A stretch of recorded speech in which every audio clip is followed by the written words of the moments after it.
এই দেশে স্বৈরাচার মুক্ত হয়েছে, স্বৈরাচার পতন হয়েছে, কিন্তু স্বৈরাচার এই দেশ থেকে crore crore billion billion dollar নিয়ে ভারতে গিয়ে এখনো ষড়যন্ত্র চালিয়ে যাচ্ছে। বর্তমান সরকারকে আমরা বলবো, জনগণের সরকার যদি প্রতিষ্ঠিত হয় তাহলে তারা জনগণের দ্বারা ম্যান্ডেটেড সরকারের সাথে তাদের এই ধরনের ষড়যন্ত্র তুলে উঠতে পারবে না।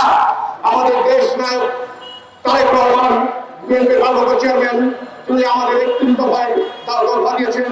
আমরা এই সভা থেকে বলবো, আমরা এই ৩ দফাকে আমরা অবশ্যই বাস্তবায়ন করবো। জাকির খানের উদ্দেশ্যে একটি কথা না বললেই নয়, আমরা যখন তৎকালীন ৯৬-৯৭ সালে আমরা দেশ বেগম খালেদার নেতৃত্বে আমরা লং মার্চে গিয়েছিলাম, যখন এই কুলাঙ্গার শামীম ওসমান, নারায়ণগঞ্জের শামীম ওসমান আমাদেরকে ৭ ঘন্টা সেখানে অবরুদ্ধ করে রেখেছিল, তখন আমার মনে আছে সেই লং মার্চে আমি ছিলাম। তখন দেশ নেত্রী বেগম খালেদা বলছিল, আজকে যদি আমার জাকির খান কারাগারের বাইরে থাকতো, ইনশাআল্লাহ ৭ ঘন্টা আমাকে এই নারায়ণগঞ্জের চাষার মার্কে আটকে রাখতে পারতো না। জাকির খান যার ভয়ে ওই বোরকা শামীম, ওই খেলা হবে শামীম, যার ভয়ে মানে সে জেলে যেখানে থাকুক, যার ভয়ে সবসময় আতঙ্কে থাকতো, ঠিক আছে। পাওয়ারে থাকলে অনেক কথা বলা যায়, পাওয়ারে থেকে নাই বলে সে অনেক কথা বলে, পাওয়ারে থেকে সে অনেক খেলা হবে বলছে। কই শামীম ওসমান আজকে কোথায় গেলেন? আপনি হারিয়ে কোথায়? আপনি বলতে বলে হারিয়ে গেলেন।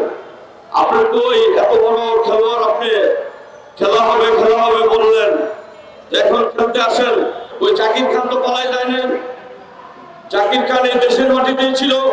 ওই আমাদের নেতা লুৎফুজ্জামান বাবর সাহেবরা তো পালাই যায় নাই, আব্দুল সালাম পিন্টু সাহেবরা তো পালাই যায় নাই। আমি অনতিবিলম্বে এই প্রশাসনের কাছে দাবি করব, আমাদের সাবেক স্বরাষ্ট্রমন্ত্রী লুৎফুজ্জামান বাবর ভাই এবং আব্দুল সালাম পিন্টু ভাই, যে টাঙ্গাইলের কৃতি সন্তান, শিক্ষা উপমন্ত্রী ছিল, এবং আমাদের আমাদের যুব সাবেক ছাত্র নেতা, যুব সমাজের অহংকার জাকির খানের নিঃশর্ত মুক্তি দাবি করছি।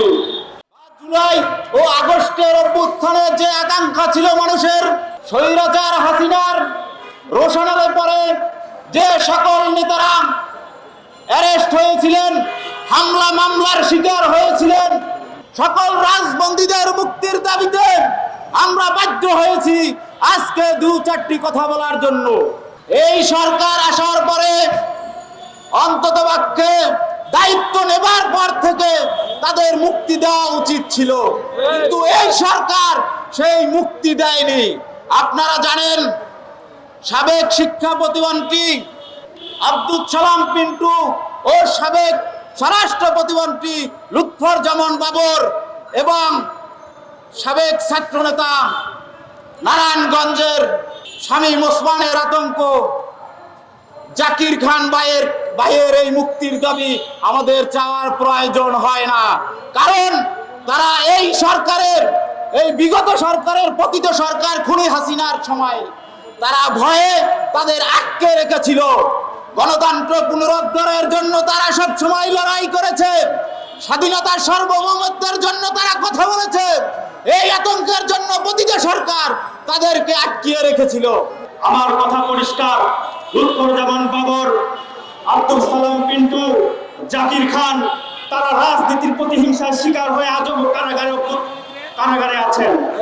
কথাবার্তা পরিষ্কার, অন্তর্বর্তীকালীন সরকারের কাছে একটাই দাবি, অবিলম্বে আব্দুল সালাম পিন্টু, লুৎফুজ্জামান বাবর এবং জাকির খানকে অবিলম্বে মুক্তি দিতে হবে। অন্তর্বর্তী সরকারের কাছে তাদের একটাই দাবি, সেটা হলো বিএনপির উচ্চ পর্যায়ের যে নেতাকর্মীরা এখনো জেল কারাবাসে রয়েছে তাদের মুক্তি দাবি। এতক্ষণ আপনাদের সাথে যুক্ত ছিলাম জাতীয় প্রেস ক্লাব থেকে মোহাম্মদ শাহিন মাঝি, প্রবাসী টিভি, সারা বিশ্বে বাংলাদেশ।